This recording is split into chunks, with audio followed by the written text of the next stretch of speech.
지금 일각에서 김정은이 달러 외화 벌려고 인민군을 파견했다 그런 얘기들이 많이 나오거든요. 예. 근데 김정은을 너무 얕보는 거예요. 왜냐하면 우리가 월남전에 64년부터 73년까지 무려 32만 명을 파병했습니다. 그 대가로 우리가 그 당시 애만소청이라고 잘 모르실 거예요.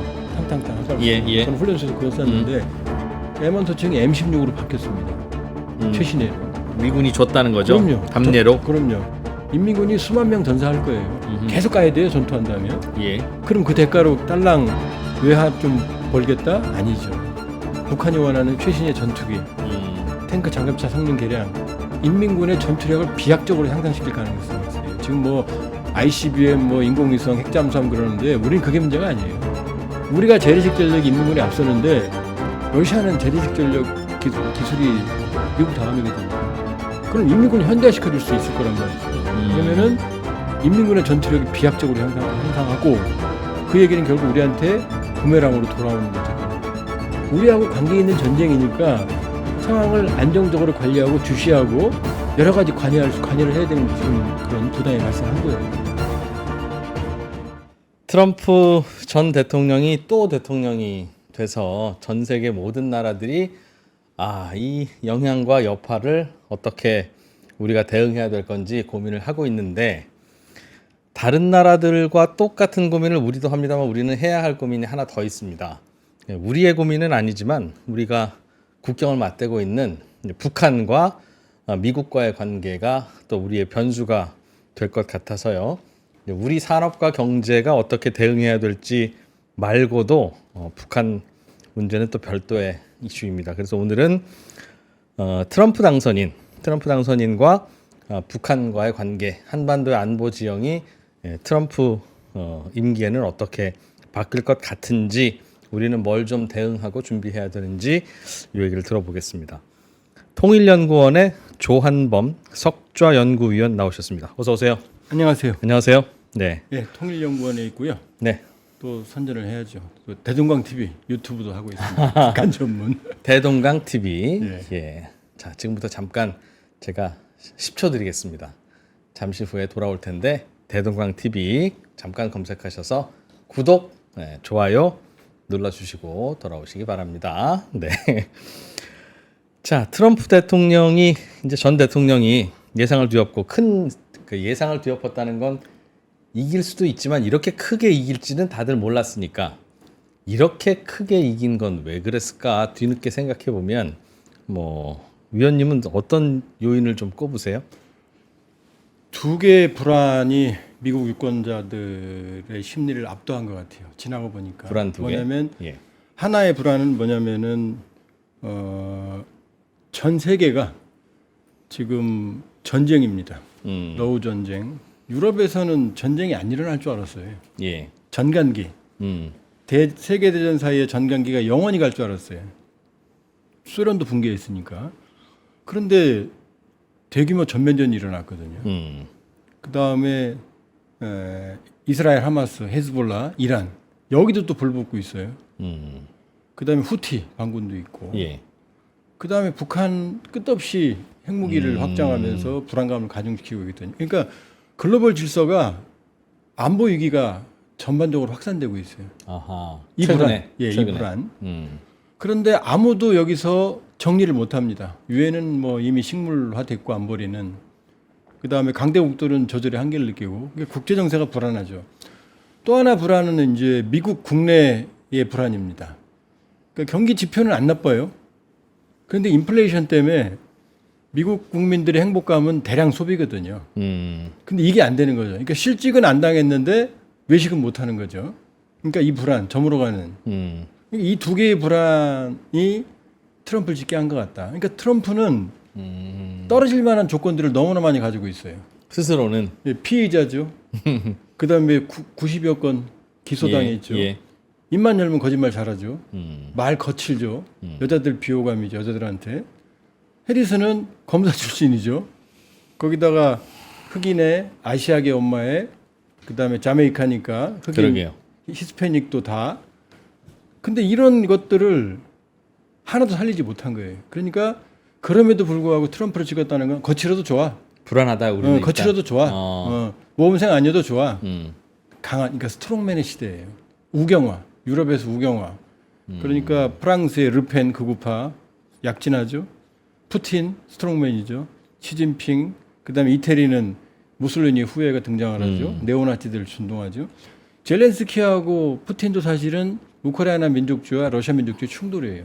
그러니까 다 이런 것들을 잠재운 건 뭐냐?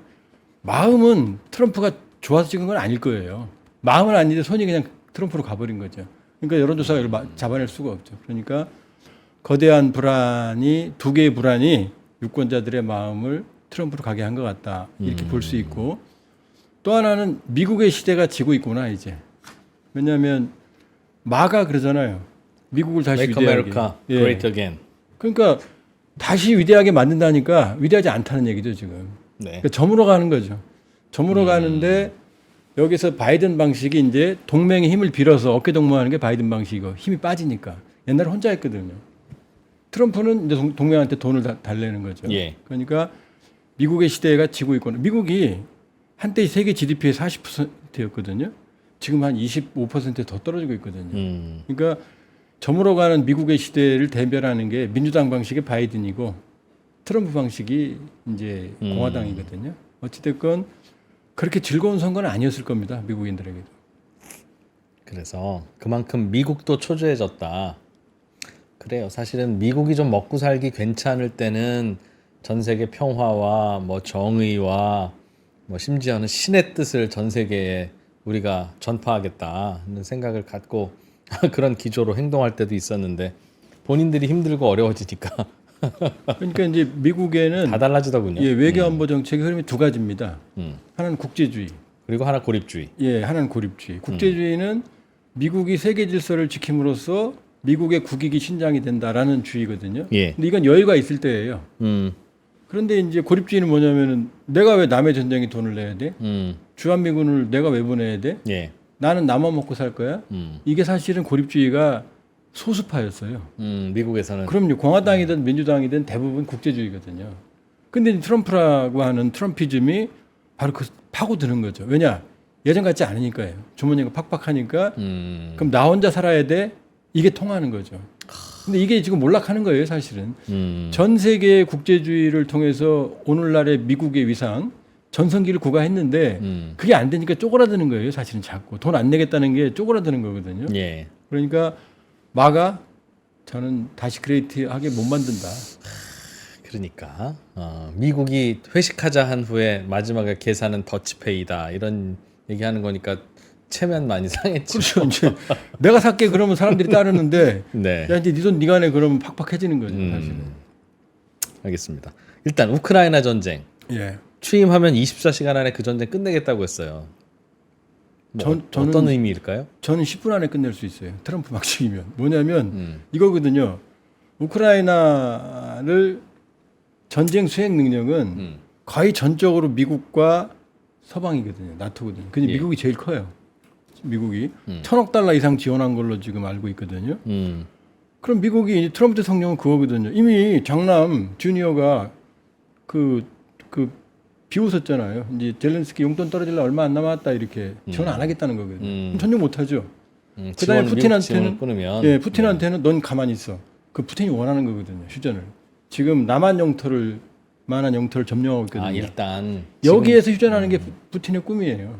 근데 우크라이나한테 너는 무기 안 줄 거야. 그럼 전쟁 못 하죠. 푸틴한테는 너도 가만히 있어. 그럼 끝나는 거죠. 5분이면 끝나겠네요. 전화 통화하면은. 근데 그거는 강제 휴전이죠. 문제를 해결하는 게 아니고 이건 푸틴이 이긴 전쟁으로 끝내는 거예요. 그렇게 마무리하는 거다. 그렇죠. 그러나 전쟁은 금방 끝낼 수 있죠. 끝내는 게 미국의 좋은 이유는 뭐예요? 더 이상 우크라이나 지원 같은 거 안 해도 되니까? 원래 미국이 우크라이나 안 좋아해요. 유럽도 우크라이나 안 좋아합니다. 부정부패 지수가 유럽에서 제일 높은 게 러시아고 우크라이나가 두 번째예요. 네. 똑같이 슬라브족이거든요. 똑같이 소련이었어요. 그런데 이 우크라이나가 뚫리면 저게 우크라이나 지도거든요. 오른쪽을 보시면 네. 저 우크라이나가 정확하게 유럽과 러시아를 연결한 다리예요. 그러네요. 그러니까 우크라이나가 나토로 가버리면 러시아는 심장부가 뚫리는 거고 그 다음에 이 러시아가 우크라이나를 먹어버리면 유럽의 심장이 뚫립니다. 나머지는 다 나토거든요. 저 국가들이. 네네. 그러니까 우크라이나가 이쁘진 않지만 사실 우크라이나가 좀 미워요. 왜냐? 중국한테 항공모함 팔아먹은 게 우크라이나거든요. 발약을 하고 그래가지고 지금 랴오닝호가 1호가 우크라이나가 중국에 판 거예요. 그거만이 우크라이나가 만들어서요? 그러면 우크라이나 조선소에서 만든 거예요. 소련 시절에. 그것 러시- 때문에 러시아가? 그거 사다가 항공모함 기술을 익혀갖고 막 찍어내잖아요. 지금. 중국이. 그럼요. 미국이 보기에 안 좋다 이거죠? 밉죠. 그다음에 중국군 우크라이나가 군属공장이 많거든요. 네. 소련 시기에 3분의 1 정도의 군属공장이 우크라이나에 있었어요. 탱크 공장도 우리 괴롭혔던 T-34 6.25 때 그 공장도 하르키우에 있어요. 그러니까 우크라이나가 중국에게 중국군 현대화에 상당히 기여했어요. 그리고 네. 러우 전쟁 이전에 우크라이나는 중국인이 굉장히 많이 가 있었어요. 유럽의 거점이었거든요. 그게 이쁘지 않죠. 그런데도 저게 뚫리면 어떻게 돼요? 유럽이 뚫리니까 그냥 무한정 지원해 주는 거예요. 아 지금 미국은 그러니까 서로 유럽의 일부라고 생각 안 해요. 그냥 슬라브족이라고 생각합니다. 어쩔 수 없이 지원해 주는 거거든요. 그러니까 미국 입장에서는 그냥 여기서 끝내는 게 제일 좋고, 그럼 유럽이 뚫려도 괜찮아요? 그러니까 안 뚫리게 해요. 그러니까 우크라이나 점령하는 건 안 되니까 남부 정도만 그 정도만 해주고 이제 멈추자는 게 트럼프 생각인 거고, 나토는 좀 생각이 다르죠. 왜냐? 그렇게 휴전하면 푸틴이 버릇이 나빠지잖아요. 그렇죠. 그럼 또 다른 전쟁을 일으킬 거다 이렇게 우려하는 거예요. 그러니까 나토는 어떻게든 푸틴이 이긴 형태의 전쟁으로 마무리하고 전쟁을 싶지는 마무리하기 않고 싫은 거고, 트럼프는 아무 상관없어. 일단 마무리하고 전쟁이 또 일으키면 또 그때 가서 미국이 그때 가서 되는 또 한번 거고. 애헴하면 전쟁이 뭐, 일어나든 말든 미국의 이익이 이게 뭐니 이것만 상관없으면 된다. 이게 이제 트럼피즘이거든요. 그러니까 미묘한데, 그런데 나토도 이제 지쳐가고 있어요. 이제 더 폴란드 벌써 이제 안 준다고 그러잖아요. 무기 요청하니까 더 줄 거 없다 이렇게 말하거든요. 예. 지금 지도 보시면 알겠지만 폴란드 붙어 있잖아요. 우크라이나에. 지도 다시 한번 볼까요? 예. 그러네요. 그렇죠. 그러니까 폴란드가 지금 제일 급한 거예요. 제일 급한 거예요. 급하다는 건 우크라이나가 무너지면 폴란드가 바로 폴란드고, 폴란드 무너지면 독일이거든요. 그러니까 독일하고 폴란드가 제일 예민하죠 지금. 이 전쟁에서 그러니까 그럼 열심히 도와야지. 그렇죠. 그러니까 우크라이나는 나토 회원국도 아닙니다. 그러니까 무한정 쏟아붓는 전쟁에서 지금 피로감이 누적되니까 지금 휴전하면 이제 나토는 기분 나쁜 정도지만 제일 타격은 젤렌스키죠. 영토를 잃어버린 대통령이니까 다음번 집권하기 어렵죠. 그러니까 젤렌스키는 어떻게든 전쟁을 지속하고 싶고 이제 빼앗긴 땅을 수복하고 싶은 거예요. 우크라이나에 그런데 북한군이 파견이 돼서 예. 변수가 됐고 거기에 또 이제 우리 문제가 되고 있는데 되고 있죠. 관계가 있죠 이제. 지금 이 인민군 파병이 휴전을 하고 싶은 트럼프의 마음에서는 북한군이 마음에 안 들 거고. 그렇죠. 요게 이제 요 전황을 좀 보시면요. 이 표를 좀 올려 보시겠어요? 요게 이제 매일매일 전쟁을 업데이트하는 거예요. 맨 왼쪽에 있는 그림이 전쟁 초기입니다. 초기면은 여기 보시면은 이 크림반도는 원래 장악하고 있었고, 예. 여기가 이제 내전 지역이었거든요. 이게 전쟁 다음 날이에요. 핑크색이 빨갛고 핑크한 게 요게 러시아가 이제, 최근에 장악한. 그러니까 전쟁 2022년 2월 24일 날 전쟁이 일어났는데 이게 2월 25일 그림이에요. 예. 그러면 여기 장악해서 늘리고 갑자기 위로 들어갔거든요. 어마어마하게 수도까지. 네. 그러다가 이게 이제 한 달 지났을 때는 굉장히 많은 지역을 점령을 해봤죠. 남부를 이어버렸죠. 동남부에 다. 네, 이걸 남부 회랑이라고 그러거든요. 서던 코리도. 예. 그다음 이렇게 장악을 해서 뭐 이제 우크라이나가 미래가 없는 줄 알았거든요. 근데 갑자기 지도가 달라졌어요. 여기서 모두 파란색은 철수한 겁니다. 아 최근에요? 이건 이제 2022년 4월이에요. 전쟁 2달 만에 전선을 남부로 축소시켰어요. 왜냐? 위쪽 가서 전멸했거든요. 아 러시아군이. 네, 러시아군이 준비가 안 됐어요. 전쟁이. 근데 대대 전투단이라고 그래서 대대 단위로 움직이는 전투였는데 이건 보급이 안 되거든요.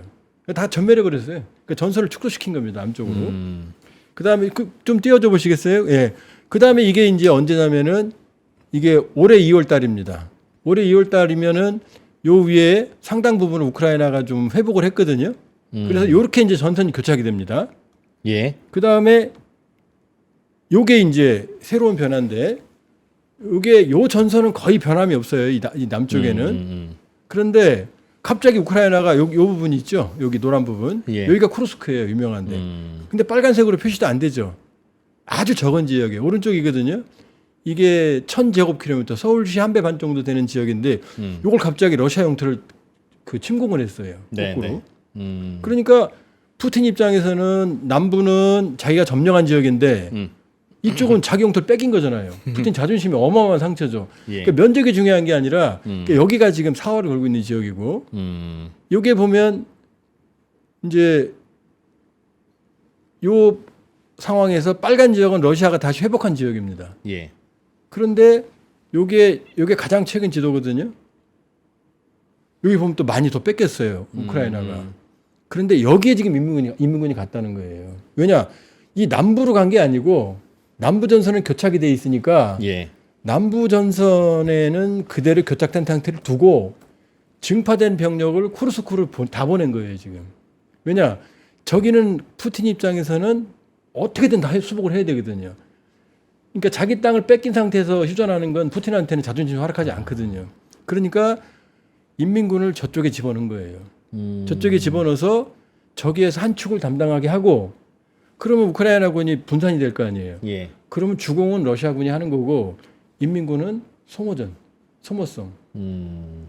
스톰제트라는 작전이 있거든요. 스톰제트. 옛날에 했던. 예, 2차 세계대전 때 이거 스탈린이 아주 정말로 악마적인 명언을 남겼는데 한 사람이 전사하면 비극이다. 근데 100만 명이 죽으면 통계다 이런 말을 남겼어요.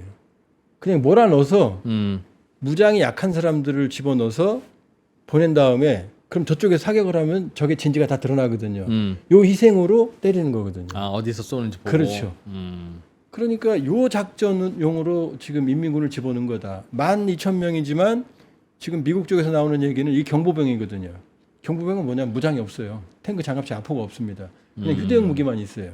소총, 자동소총, RPG, 그 다음에 수류탄 정도, 대전차, 로켓 정도. 이걸로 밀어넣겠다는 거거든요. 근데 저쪽은 평원이기 때문에 장갑차하고 탱크가 없으면 보호가 안 돼요.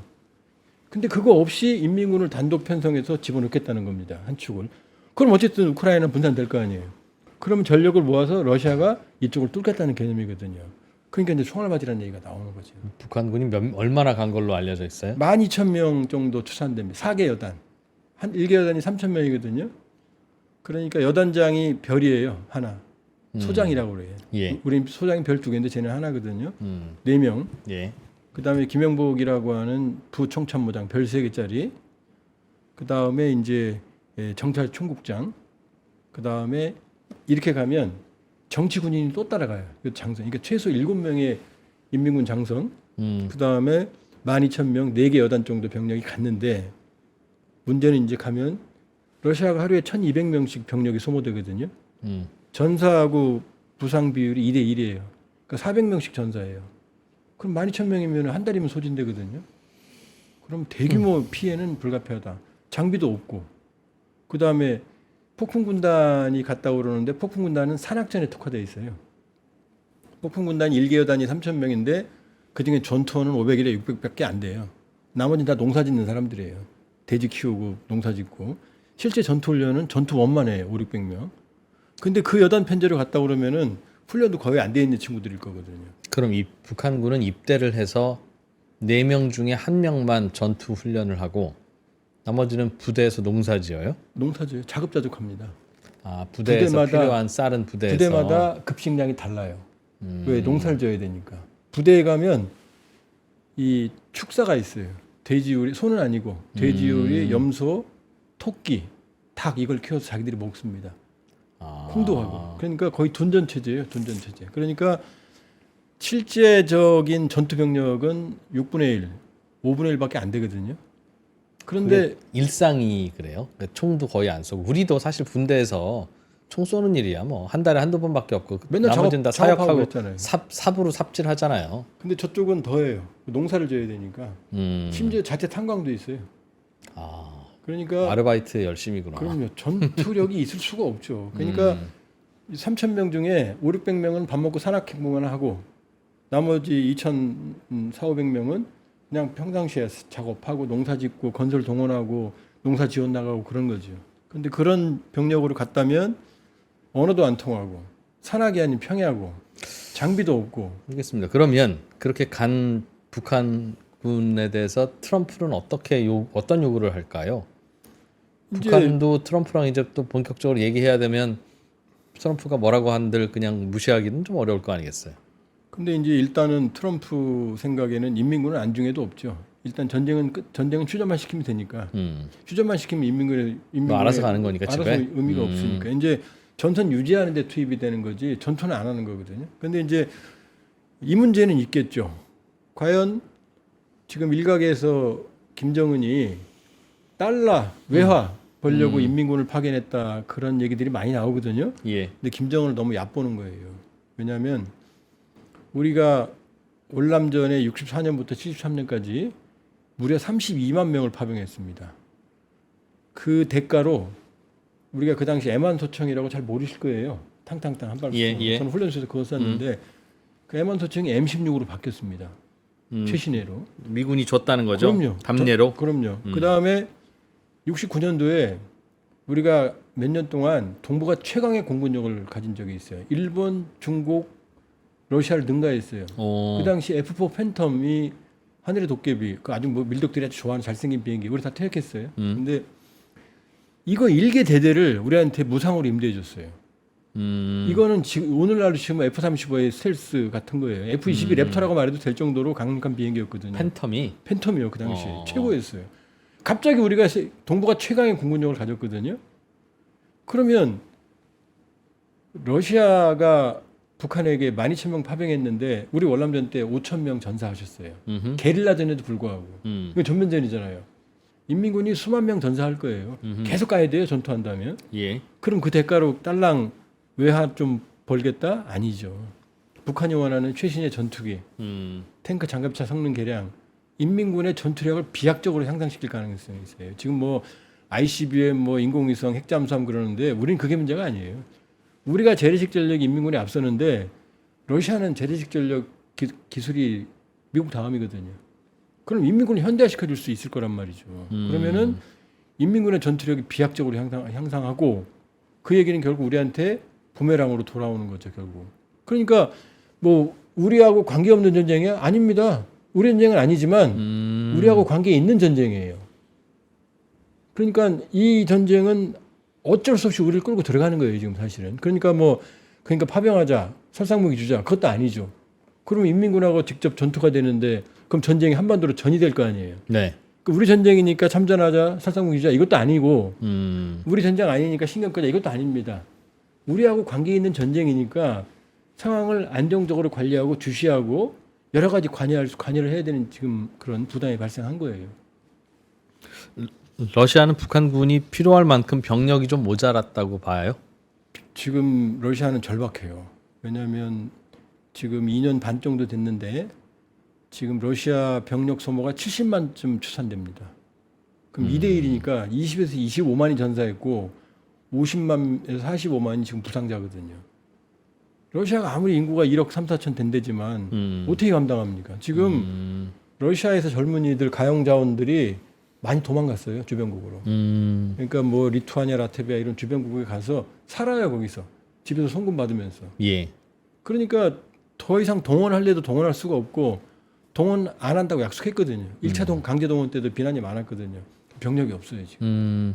그러니까 북한군을 받아들이죠. 근데 이제 문제는 만일에 전면전으로 폭풍군단이 말이 폭풍이지 특수작전 부대라고 그러지만 이거는 우리로 치면 뭐 이런 어떤 특전사 이런 게 아니에요. 그냥 특수작전이라는 건 뭐냐면 그냥 빼낭 메고 산으로 이제 인민군의 전방에 4개 군단이 있거든요. 서쪽부터 4군단, 2군단, 5군단, 1군단, 4개 군단이 있거든요. 예. 4.25 군단이 전면전으로 붙으면 11군단은 뒤에 평양 뒤에 있어요. 예. 제일 강한 건 평양방사, 평양방어사령부고 이 폭풍군단은 4만에서 한 8만 되는데 전쟁이 일어나면 산악 도보행군으로 태백산맥 쪽으로 내려와서 후방을 결란하는 게 목적이에요. 평소에는 어디 있다가? 평소에는 후방에 있죠. 아, 그러니까 밥 북한의 먹고 후방. 산악행군만 해요. 평양 근처에 있다가? 예, 평양 후방에 있습니다. 예. 그러면 이 친구들이 무장이라는 건 다 손에 들고 다녀야 될 거 아니에요, 산악을. 네네. 그러니까 박격포도 60mm가 최고예요. 이거 들고 포탄도 배낭에 치고 보병, 소총. 근데 이 정도 무장력으로 지금 닳고 다른 우크라이나군하고 싸우면 제가 보기 괴멸당할 거예요. 괴멸당하면 계속 가야 되거든요. 아마 수만 명 이상 전사할 거고, 만약 여기 엮이게 되면 전쟁이 조기 안 끝나면 수십만 단위로 파병해 될 가능성도 있어요. 그러니까 수렁에 빠지는 거죠. 수렁에.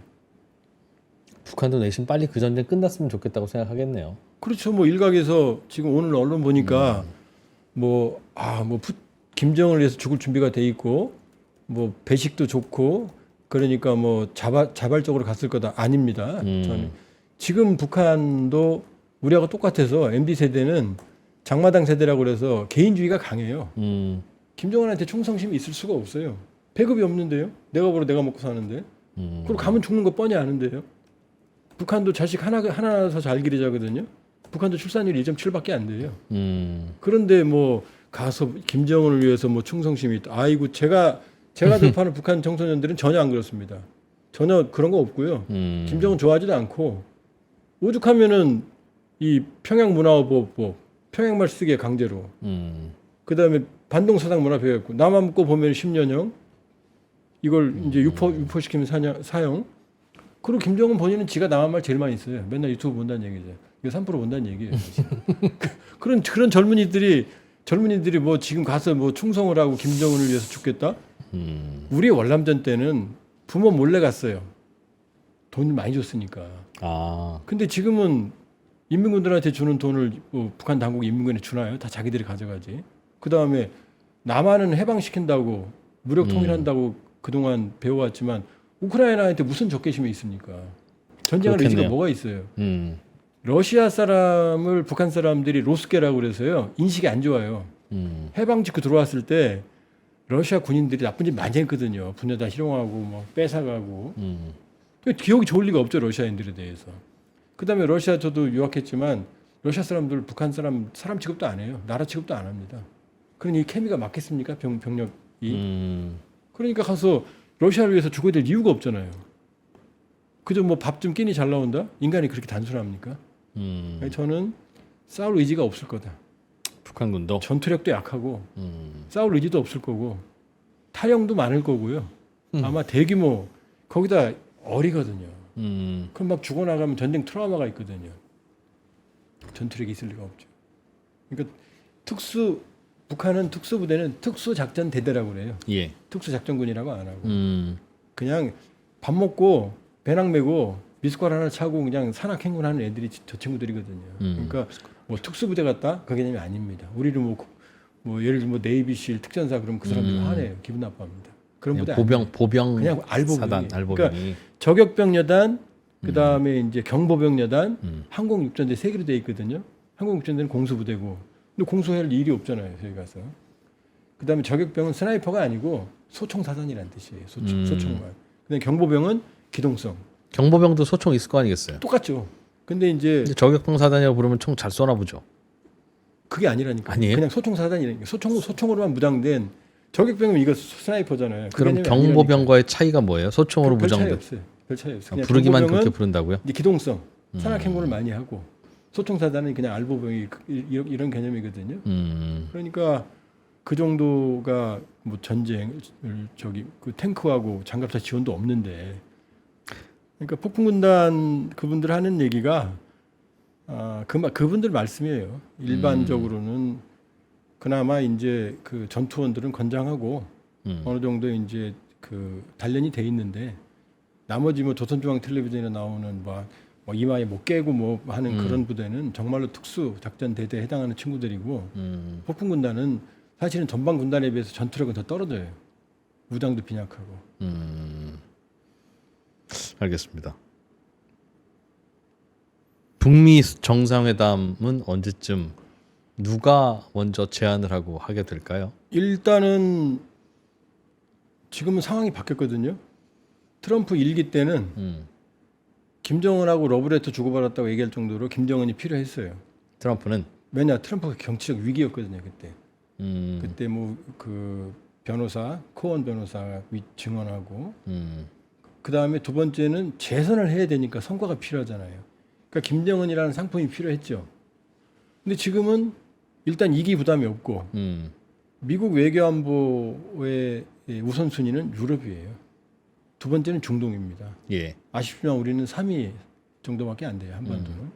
그럼 1위, 2위 먼저 해결해야 될 거 아니에요. 예. 이거 제치고 볼턴이 뭐 취임짓고 평양 간다고 그랬는데 이거 앞에 거 문제 2개 내버리고 평양에 가야 될 이거 높지 않지 않겠어요? 물론 이제 워낙 별난 분이니까 그럴 수도 있겠지만 일기 때보다는 김정은의 상품성은 많이 떨어졌다. 많이 떨어졌다. 그리고 김정은 역시 뭐 일각에서 트럼프 당선되는 걸 원한다는 얘기도 많이 나왔지만 김정은을 세계적인 어떤 시선을 집중시키는 반열에 올린 것도 트럼프지만 김정은의 가장 큰 정치적 상처를 준 것도 트럼프예요. 왜냐 하노이에서 노딜 아무런 성과가 없었거든요. 무려 60시간을 기차 타고 갔는데 웃으면서 갔거든요. 돌아올 땐 이러고 갔거든요.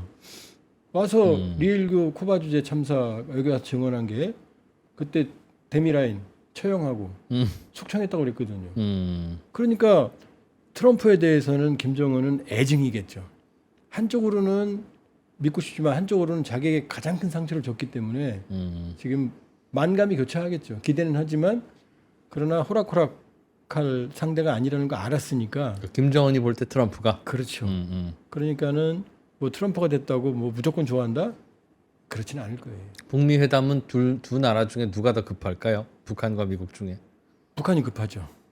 왜냐하면 지금 저렇게 버티는 것 같지만 수출의 95%가 중단돼 있고 저 보내는 거 보세요 인민군. 저 중에 상당수 못 돌아오거든요. 계속 보내야 되거든요. 저것도 그만큼 다급하다는 거거든요.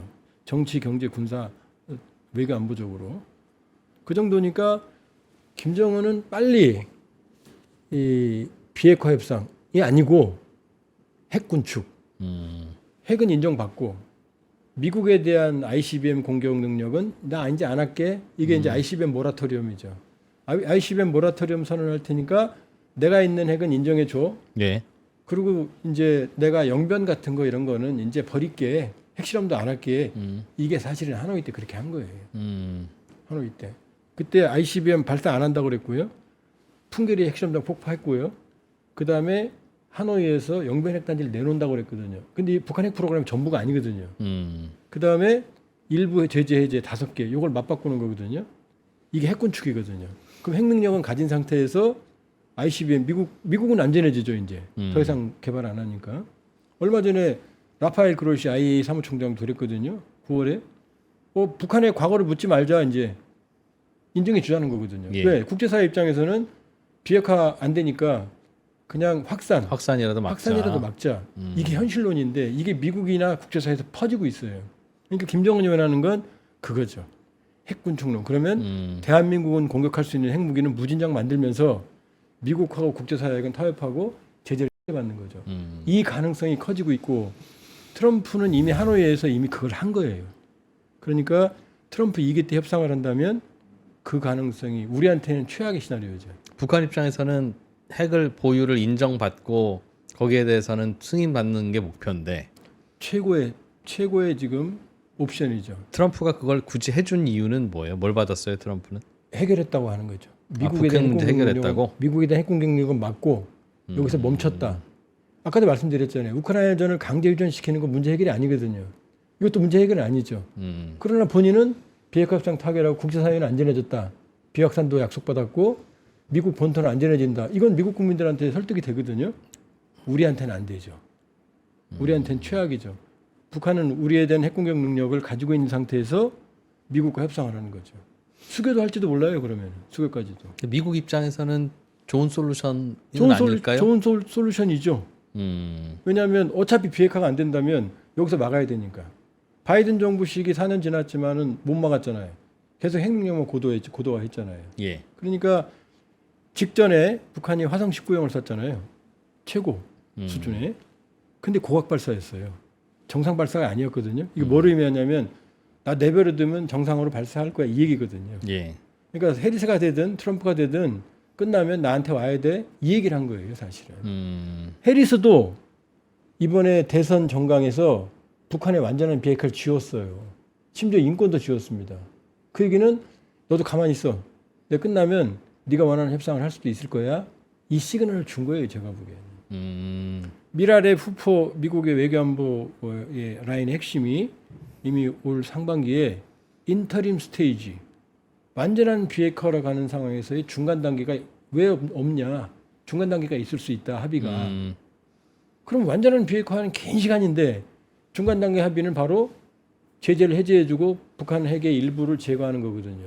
완전한 비핵화를 추구하다가 이렇게 한 발 물러서는 건 그동안 북한이 계속 핵 개발을 진행해 오면서 어느 정도 성과가 생겨서 그렇죠. 저거는 다시 돌릴 수는 돌릴 없다. 수 없다는 거죠. 그러니까 비핵화 로드맵이 긴 로드맵인데 예. 중간 단계 합의하고 끝나버리면 이게 핵을 인정하는 거하고 똑같거든요. 그러니까 민주당이든 공화당이든 지금 북핵 현실론, 핵 동결, 예. 핵군축론이 우려스럽지만 워싱턴 정가를 점차 지배하고 있어요. 그 선에서라도 낙동강에서라도 막자. 그렇죠. 우리만 지금 이제 딴 나라 세상에 살고 있는 거죠. 아주 위험한 상황으로 가고 있어요. 어떡하죠? 북한이 핵을 갖고 있다는 게 확인이 되거나 그러면? 이미 북한은 우리를 공격할 수 있는 능력은 있다고 봐야 돼요. 그러나 ICBM 능력은 아직 없다. 정상각도 발사도 안 했고 재진입도 시험을 안 했거든요. 예. 요거는 뭐 러시아가 기술 좀 뚝딱뚝딱 준다고 해결할 수 있는 문제가 아니에요. 시간이 많이 걸려요. 그러나 시간을 주면 언젠가 하겠죠. 그러나 미국 입장에서는 ICBM만 막으면 어쨌든 북핵은 ICBM은 그 북한에서 예, 태평양 넘어서 미국 본토 때리는 대륙간 탄도 미사일이거든요. 그러니까 그것만 막으면 또 국제사회는 확산만 막으면 되는 거거든요.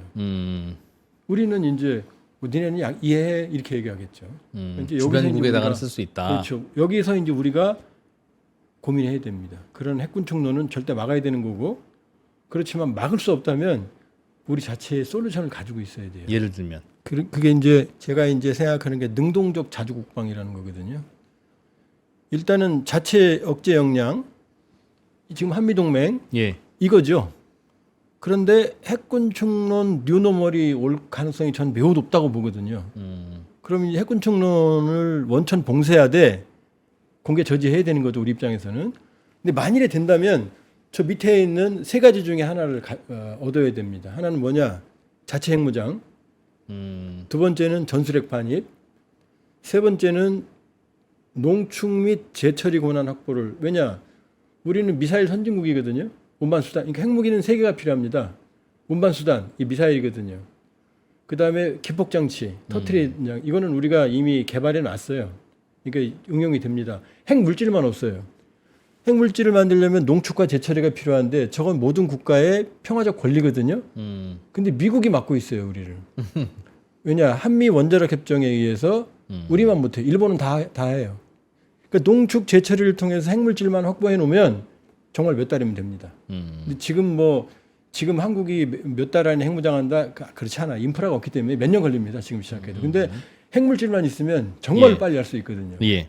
그러니까 저 셋 중에 하나는 받아야 된다. 저는 제가 원하는 건 사실 세 번째예요.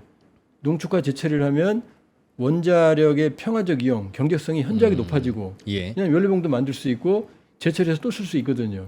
그럼 핵물질, 고농축이라든가 플루토늄도 만들 수 있거든요. 그거만 있으면 안심이 되죠. 재처리를 하는 게 문제예요. 재처리. 그러니까 어떤 뭐냐면, 건지 좀 설명해 주세요. 핵 분열을 일으키는 게 원자력 발전소거든요. 예. 태양은 핵 융합이에요. 예. 핵을 융합해서 에너지를 만들죠. 이중수소와 삼중수소를 융합을 해가지고 헬륨으로 전환시키면 어마어마한 에너지가 발생한 핵 융합이고 예. 요건 아직 기술이 현재 안 돼. 이게 인공 태양이에요. 예. 인류는 아직 그건 못하죠. 아직 못했어요. 근데 분열은 뭐냐? U235를 땅 때리면 이게 어마어마하게 분열을 합니다. 예. 100만 분의 한 2, 3초 안에 천문학적으로 분열을 해요. 그럼 여기서 열과 에너지가 발생하거든요. 근데 U235는 자연계에 항속이 0.7%밖에 안 들어있어요. 그러니까 요거를 농축을 해야 돼요. 5%까지.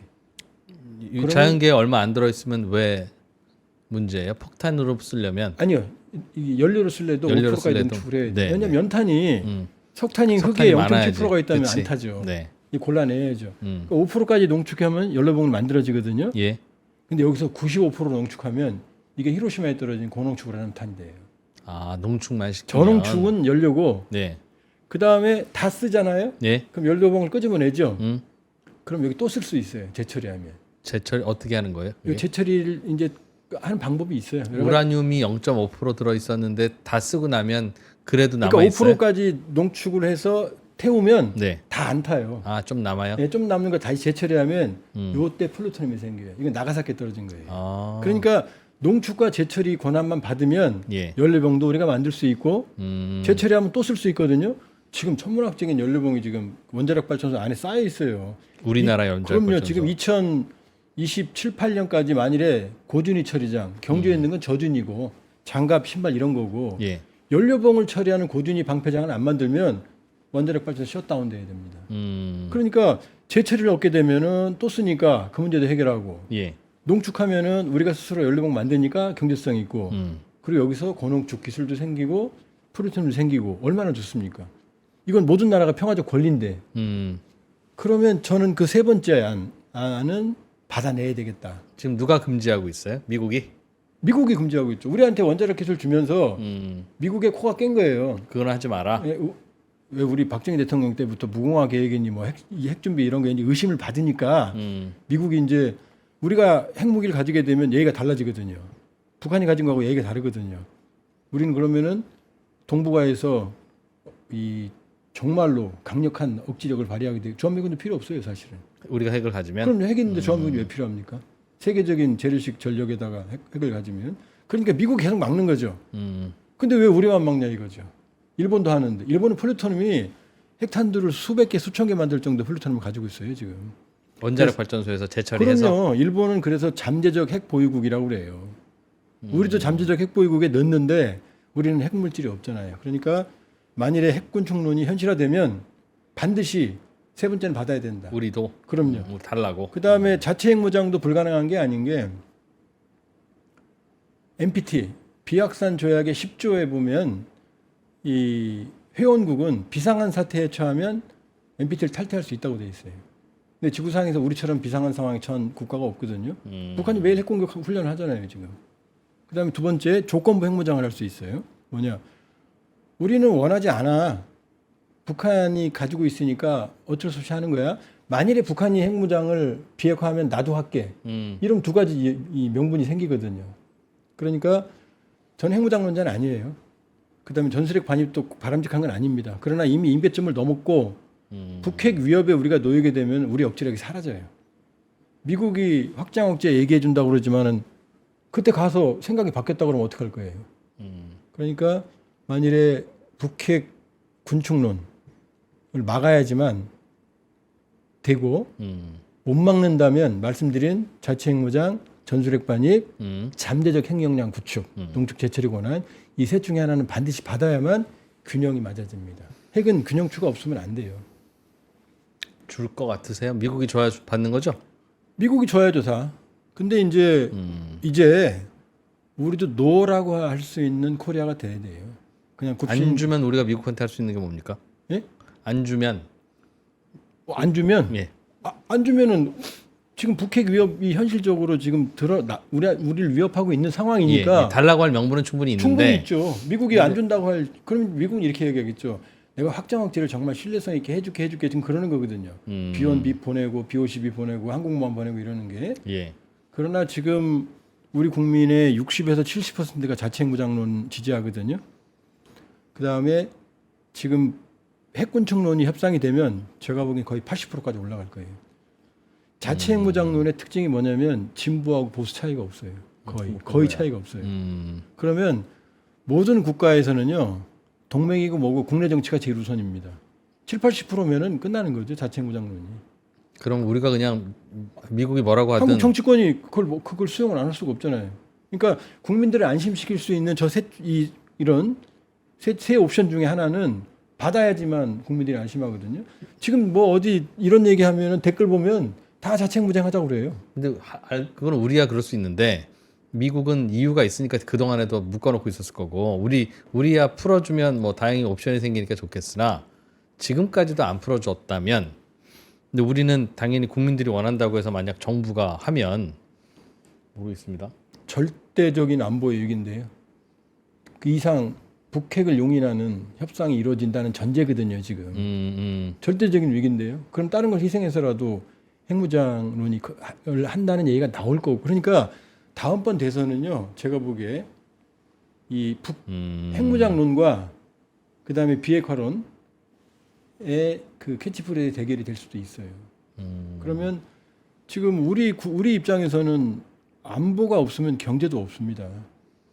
경제가 튼튼한 안보가 좋아지겠지만 그러나 안보가 없으면 경제는 존재하지 않아요. 그러면 비용을 감수하고서라도 안보를 챙길 수밖에 없는 상황이 되는 거죠. 그러니까 누누이 말씀드리지만 만일에 북핵을 용인하는 협상이 타결이 됐을 때 얘기해요. 예. 그렇지 않을 때는 사실 우리가 무리할 이유는 없죠. 그러나 저 세 번째 농축과 제철에는 미국이 반대할 이유가 없어요. 예. 모든 국가의 평화적인 권리거든요. 왜 우리만 제약을 당해야 됩니까? 동맹인데 일본은 되는데 핵무기 만들까봐 그러는 거겠죠. 일본은요.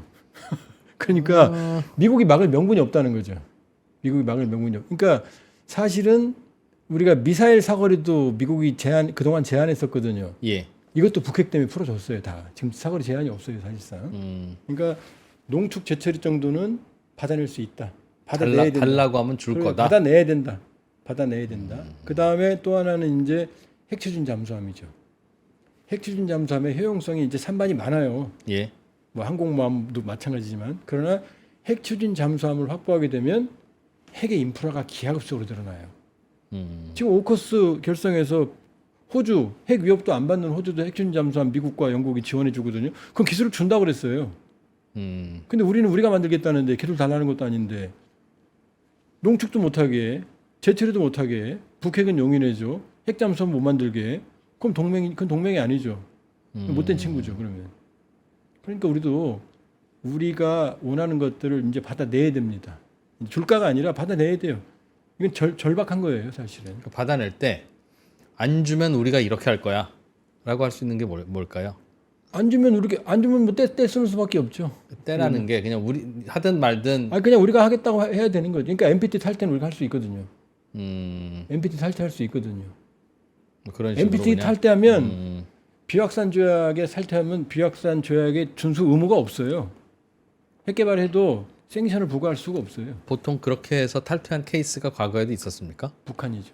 북한. 전 세계에서 북한만 했던 일을 예. 우리가 해야 된다. 예, 그렇죠. 북한이죠. 북한이 탈퇴한 거죠. 그러나 북한은 핵을 만들기 위해서 탈퇴한 거고 우리는 탈퇴할 명분을 가지고 있다는 거죠. 그러니까 지금은 복잡한 방정식이 필요해요. 그러니까 단순하게 뭐 단순무식한 방법은 아니고 그러나 상황 변화 미국이 북한의 핵을 용인하는 상황이 온다 그러면은 그때 예. 우리도 얘기가 달라지는 거죠.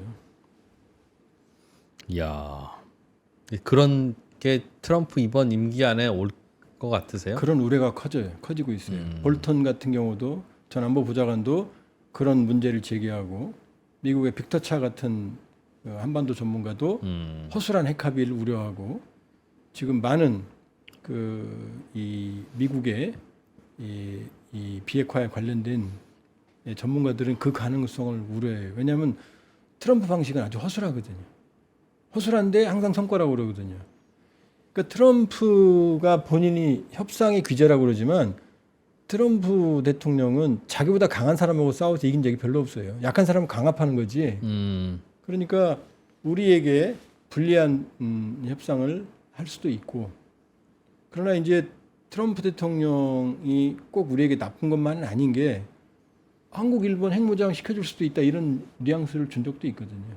왜냐하면 트럼프 대통령 입장에서는 한국, 일본이 핵무장하면 돈 들일 일이 없거든요. 일본의 핵은 왜 허용해 줬어요, 미국이? 일본은 일단 비핵화 3원칙이 있습니다. 핵무기 제조, 배비, 반입을 안 한다거든요. 그리고 국민들이 핵이란 몸소리 치거든요. 그러니까 핵무장할 가능성이 없다고 보는 거죠.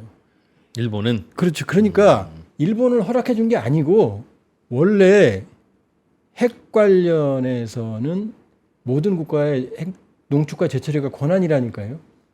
그런데 우리는 기술이 없을 때 미국한테 원자력 기술을 받으면서 코가 깬 거라니까요. 앞으로 네 말 들을게. 왜 원천 기술 받아왔잖아요. 원자력 발전하는 나라 중에 제철이 못하는 나라는 우리나라밖에 없습니까? 우리나라죠. 농축 제철이 왜 못합니까? 다 할 수 있죠.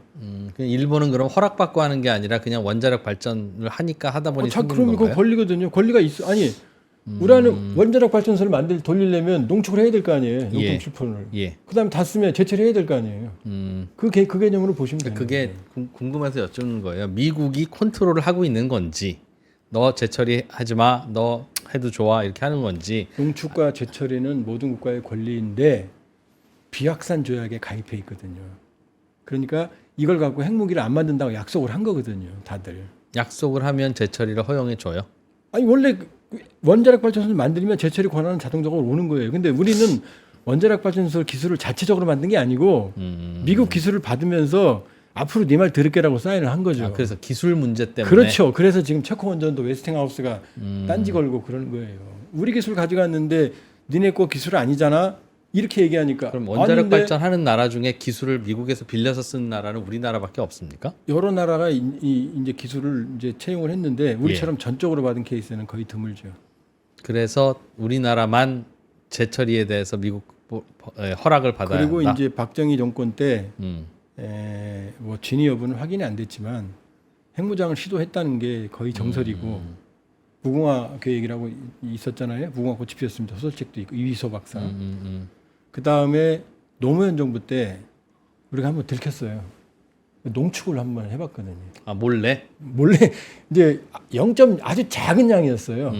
근데 우연인지 의도인지 모르겠는데 그게 발각이 돼서 우리가 뭐 손 들고 잘못했다고 그랬거든요.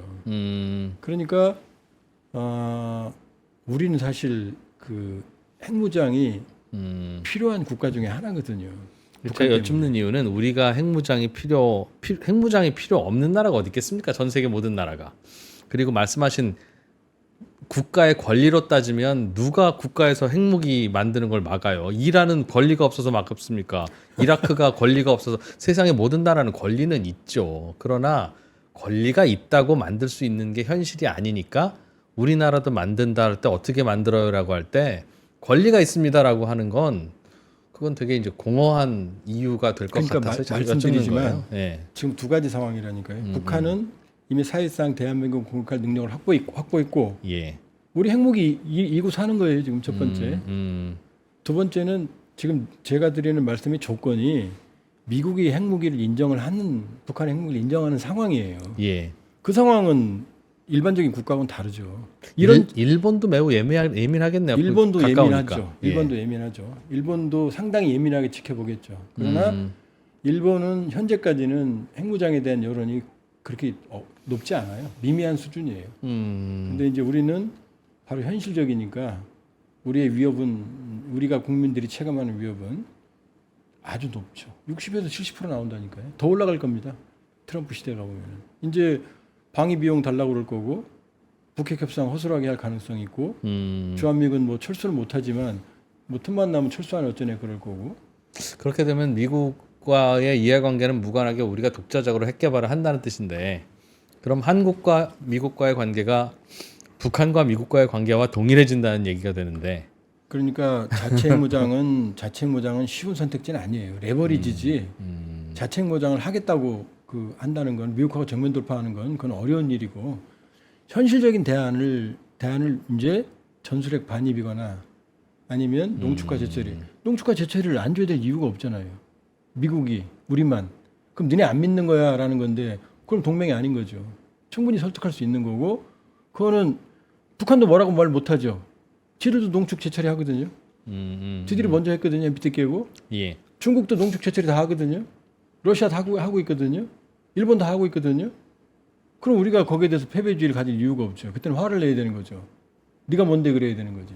우리는 지금 핵 위협을 쓰고 있는데. 그러니까 농축과 재처리 권한을 확보한 잠재적 핵력량 구축은 우리가 자체적으로 선택할 수 있는 가장 선택지가 높은 가능성이 높은 선택지고 또 효과도 제일 높아요. 사실은. 그리고 국제사회에 대한 여파도 제일 작습니다. 사실은. 국제사회에 대한 영향도 제일 작아요. 사실은. 핵질서에도 큰 영향을 주지는 않고. 우리가 핵 재처리를 하는 게 그럼요. 지금 농축하는 거 다 지금 우리 권한 때문에 비용 너무 많이 들고 지금 천문학적으로 쌓여가는 연료봉 지금 국민들이 관심이 없는데요.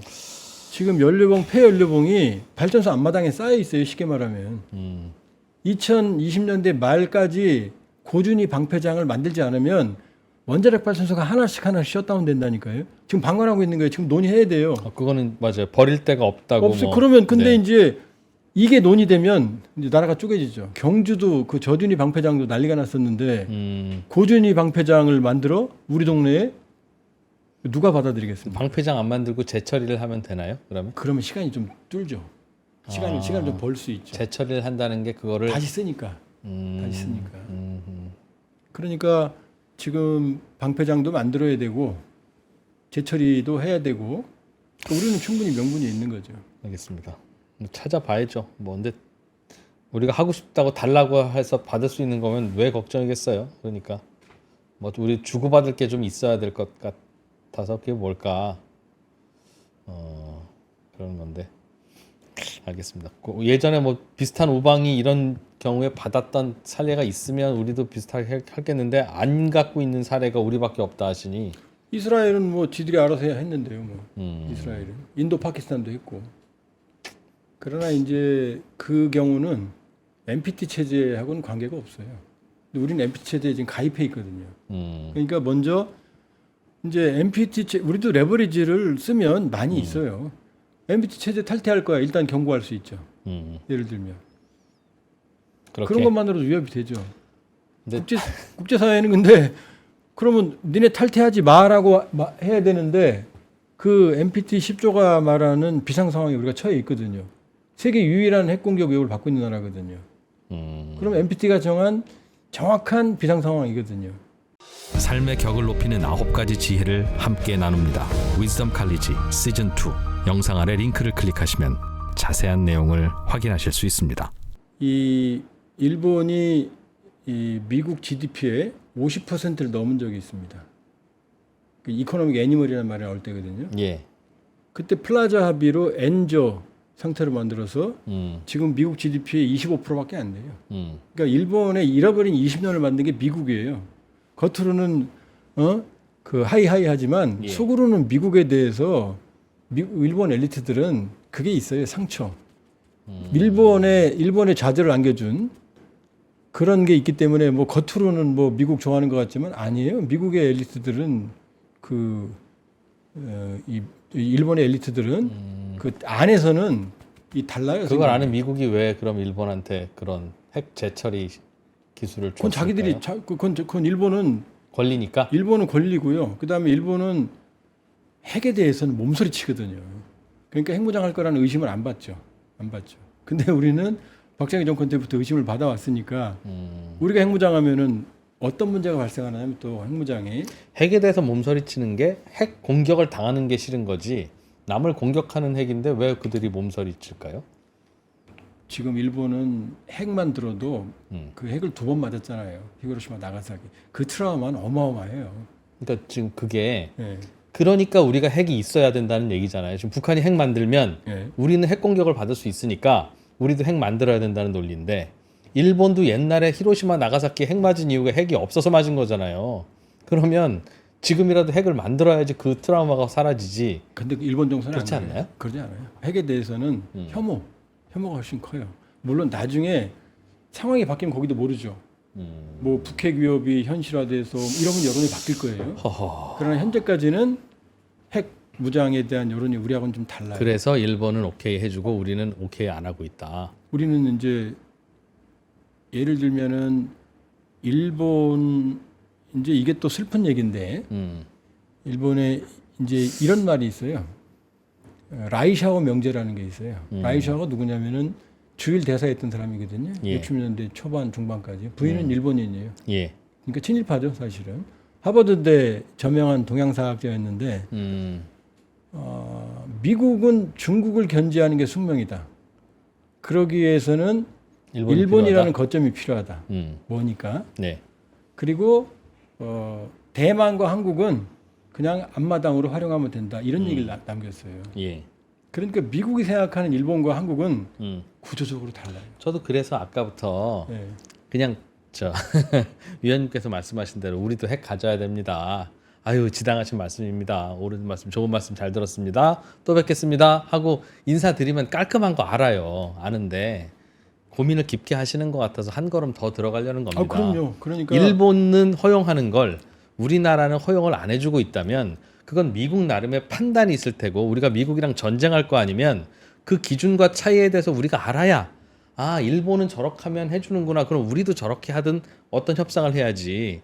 걸리니까 달라고 하고 그럼 이란은 왜 안 주고 일본은 걸리니까 받아갔다고 하면 우리가 거의 이상하잖아요. 그래서 그러니까 이제 미국이 그 생각하는 문제는 뭔가 궁금한 있어요. 거예요. 그 문제는 뭐냐면 뭐 한국에서 진보 정권, 보수 정권이 들어왔으면 어떻게 생각하냐 그러면은 저 친구들이 자주 하는 얘기가 똑같다 그래요. 똑같다. 아까 그런 말씀하신 것 같은데 니네는 잘 변한다. 변덕이 심하다. 이런 얘기를 가끔 하거든요. 예. 근데 이제 일본은 어쨌든 일관성 있게 자기들을 지지한다 이거죠. 그 신뢰를 줬다는 거죠. 근데 우리는 정권 따라 변한다 이거죠.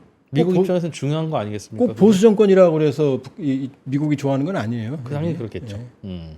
그런 점에서 본다 그러면은 일본에 대한 신뢰와 우리에 대한 신뢰는 달라요. 다른데 그러나 그렇다고 해서 우리가 문제 있는 건 아니에요. 우리 안보 상황은 일본과는 다르거든요.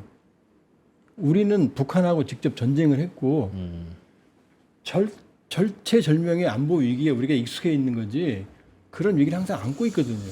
그러니까 물론 이제 얘기가 복잡해질 겁니다.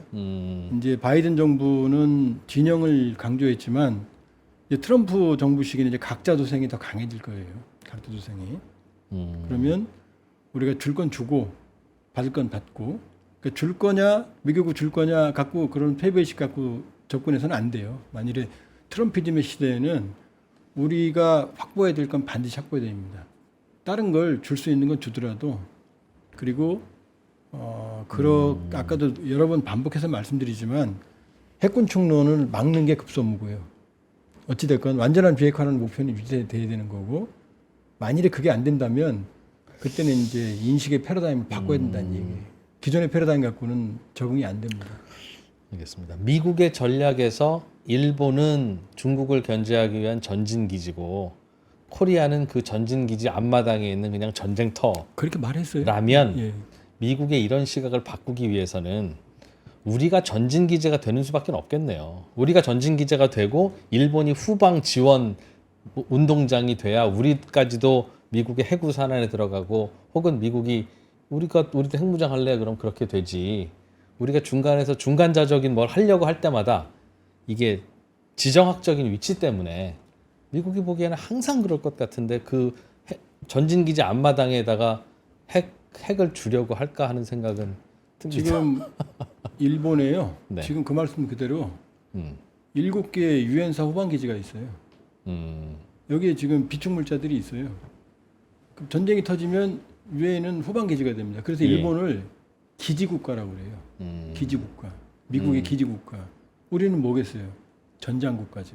그러겠죠. 전쟁을 하는 국가고 이걸 지원하는 기지국가가 일본이에요. 기지국가의 숙명이 일본인 거고 그다음에 전장국가의 숙명이 우리거든요. 예, 근데 이걸 정한 건 미국의 전략인 거죠. 그렇겠죠. 미국의 전략인 거죠. 예, 근데 거기에 한국과 일본이 거기에 편승해서 사실은 여기까지 온 거거든요.